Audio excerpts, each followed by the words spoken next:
may Samsonite tayo rito guys. So bale, yung ano niyan, yung crack is ganito pahaba. So yan na guys yung ano niyan, yung finished product. Yan oh.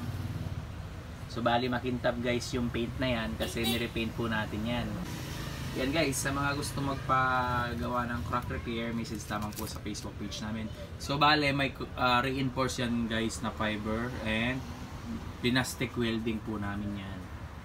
Ayan, so matibay na siya. Kasi pag wala pong plastic welding, tsaka nilagyan lang natin ng fiber, may possible po yun na bibigay ulit or masira ulit. So pag may plastic welding guys, fix na fix yung crack. Tapos yung outer part nyan, may masilya yan guys. Yan o, may masilya yan. Tapos tinatch up repaint and computerized paint mixing.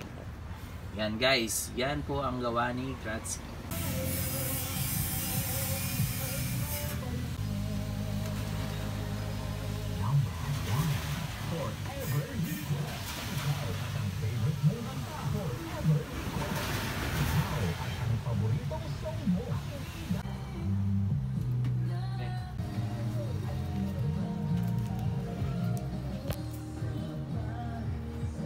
Yan guys, yung din ang mga cracks, kami na po yung bahala dyan guys.